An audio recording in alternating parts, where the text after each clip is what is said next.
నేను మీ doctor Shilpa, obstetrician and gynaecologist, infertility specialist, laparoscopic surgeon in doctor Shilpa women's clinic, Kondapur. నేను ఈరోజు మీకు చెప్పదలుచుకున్న కొత్త టెక్నాలజీ గురించి, దేనికోసం వాడతారు ఏంటి అనేది చెప్పదలుచుకున్నాను. నేను చెప్పదలుచుకున్న మెషిన్ వచ్చేసి usually pelvic floor muscles strengthening ఎలా చేసుకోవాలి. పెల్విక్ ఫ్లోర్ మజిల్ స్ట్రెంథనింగ్ అంటే మన నడుముకి కింద భాగంలో, నడుము నుంచి కింద భాగం వరకు ఈ మజిల్ స్ట్రెంథనింగ్ చేసుకోవడము ఎందుకు అవసరము, దేని గురించి ఎందుకు చేసుకోవాలి, ఇది న్యాచురల్ పద్ధతిలో చేసుకోలేమా అనేది మీ డౌట్స్ కూడా క్లారిఫై చేయగలుగుతాను. సో ఇప్పుడు వచ్చేసి పెల్విక్ ఫ్లోర్ మజిల్స్ అసలు దేనికి ఉపయోగపడతాయి, పెల్విక్ ఫ్లోర్ మజిల్స్ ఏంటి, దేనికి అటాచ్డ్ ఉంటాయి.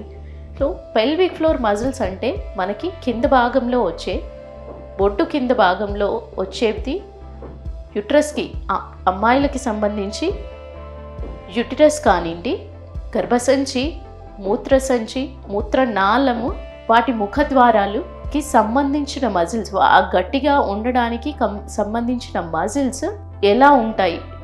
ఈ మజిల్స్ వల్ల వచ్చేసి స్ట్రెంథనింగ్ కరెక్ట్గా లేకపోతే గర్భసంచి అనేది కిందకి జారడము, లేదా మూత్రం అనేది కంట్రోల్గా ఉండకపోవడము, లేదా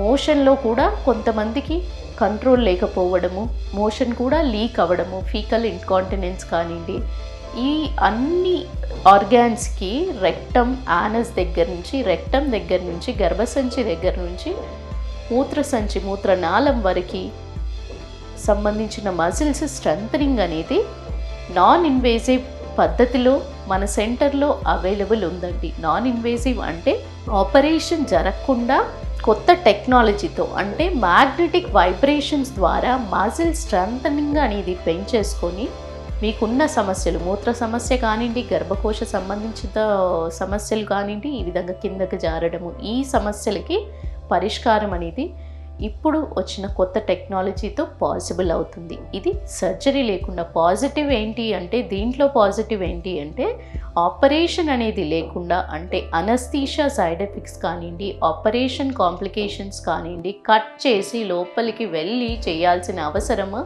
లేకుండా, అది వెజైనల్ పద్ధతి అవనివ్వండి, అబ్డామినల్ ద్వారా పొట్టపై నుంచి వెళ్ళే ఆపరేషన్స్ అవనివ్వండి, అవన్నీ అవసరం లేకుండా ఇప్పుడు వచ్చే కొత్త టెక్నాలజీతో, అంటే ఫంక్షనల్ మ్యాగ్నెటిక్ వైబ్రేషన్ అనే టెక్నాలజీ యూజ్ చేస్తూ మజిల్స్ అనేది స్ట్రెంథనింగ్, గట్టిపడడానికి చేస్తుంది.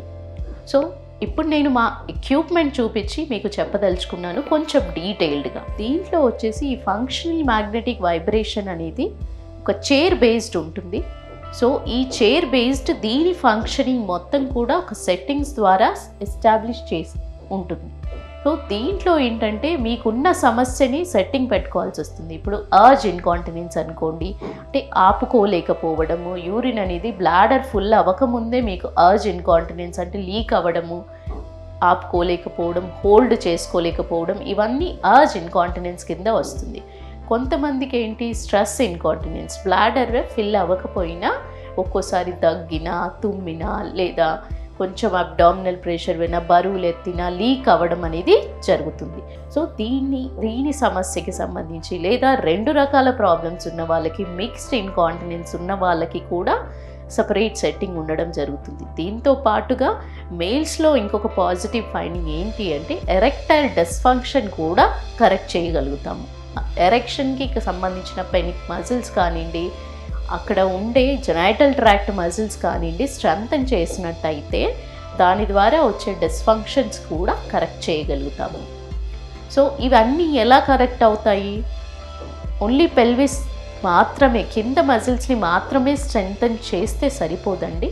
వీటికి సంబంధించి మనకి పెల్విస్ కింద భాగంలో నుంచి బ్యాక్ వరకు అండ్ అబ్డామిన్ మీద కూడా వైబ్రేషన్స్, మ్యాగ్నెటిక్ వైబ్రేషన్స్ అంటూ వచ్చినట్లయితే స్ట్రెంథన్ అనేది మంచిగా గట్టిపడడం అనేది మంచి ఎఫెక్టివిటీ ఉంటుంది.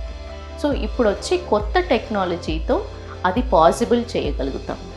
సో దీంట్లో వచ్చేసి ఏంటంటే 3 టైప్ ఆఫ్ ప్రోబ్స్ ఉంటాయి. ఒకటి back muscle probe. Back probe వచ్చేసి మనకి బ్యాక్ పెయిన్కి, బ్యాక్ ద్వారా వచ్చే మజిల్, స్పైనల్ కార్డ్ ద్వారా వచ్చే స్టిమ్యులేషన్ అనేది చేసినప్పుడు నర్వ్ డిఫెక్ట్స్ ఏమన్నా ఉన్నా దీనివల్ల కరెక్ట్ అవ్వడం అంటూ జరుగుతుంది. సో నర్వ్ డిఫెక్ట్స్ని కరెక్ట్ చేస్తూ మజిల్ స్ట్రెంథనింగ్ అనేది పెంచుకున్నట్టయితే హోల్డింగ్ కెపాసిటీ, అది గర్భసంచికి కిందకు జారకుండా గట్టిపడడానికి పైకి లాగినట్లుగా, అండ్ దాంతో పాటుగా బ్లాడర్ లీకేజ్ అంటే యురెత్రా ఏదైతే బ్లాడర్ మూత్రసంచి ముఖద్వారం ఏదైతే మజిల్ 2 ఓపెనింగ్స్ని గట్టిపడుతూ, ఇప్పుడు ఇన్కాంటినెన్స్ ఉన్న వాళ్ళకి ఏంటంటే వాళ్ళకి ఒక ఇంటర్నల్ యురెత్రల్ ఆస్ ఏదైతే ఓపెనింగ్ ఉంటుందో అది కొంచెం లూజ్ అండ్ ఉండడం వల్ల జరుగుతుంది. ఈ మజిల్ అనేది పెంచుతారు. అంటే ఈ ఫెసిలిటీ ద్వారా మనకి యురెత్రా లెంత్ అనేది పెరుగుతుంది. యురెత్రాకి ఏదైతే మజిల్ 2 వైపులా ఉంటుందో దాన్ని గట్టిపడి లూజెండ్ అయినప్పుడు లూజెండ్ అయిన దాన్ని కన్స్ట్రిక్ట్ చేస్తుంది, చిన్నగా చేసి గట్టిపడేలా చేస్తుంది, అంటే హోల్డ్ చేయగలుగుతుంది. సో అది నర్వ్ ద్వారా మనకి స్టిమ్యులేషన్ వచ్చినప్పుడే ఓపెన్ అవ్వడము, దానంతటది ఓపెన్ అవ్వకుండా కంట్రోల్ చేస్తుంది. ఈ బ్యాక్ మజిల్తో పాటు బ్యాక్ ప్రోబ్తో పాటు సిట్టింగ్ ప్రోబ్ అంటే పెల్విక్ ప్రోబ్తో ఇంకా ఎఫెక్టివిటీ ఉంటుంది. ఇవి 2 తర్వాత మనకి అబ్డామినల్ ప్రోబ్. అబ్డామినల్ ప్రోబ్ అంటే ఇలా ఉంటుంది. సో ఈ అబ్డామినల్ ప్రోబ్ కూడా మనకి ఇలా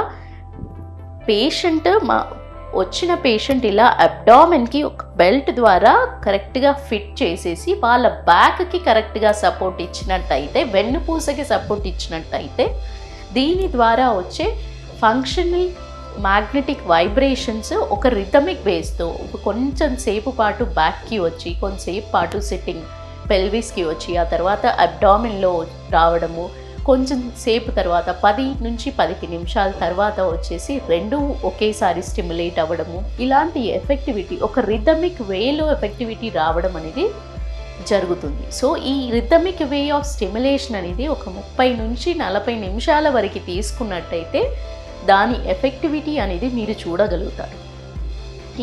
ఇంకొకటి ఏంటంటే దీని ఎఫెక్టివిటీ మనకు సింగిల్ సెట్టింగ్లో అంటూ జరగదండి.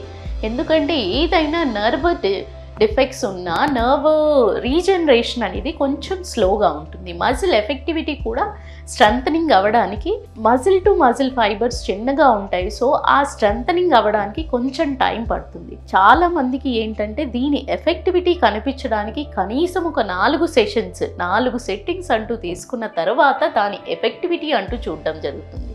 సో మొత్తంగా 6 to 8 సెషన్స్ తీసుకున్న తర్వాత ప్రాపర్ ఫంక్షనింగ్ అనేది దీని ద్వారా మీరు రిజల్ట్ చూడగలుగుతారు. ఈ సెషన్స్ అనేది ఎలా తీసుకోవాలి అనే డౌట్ కూడా చాలా రావచ్చు.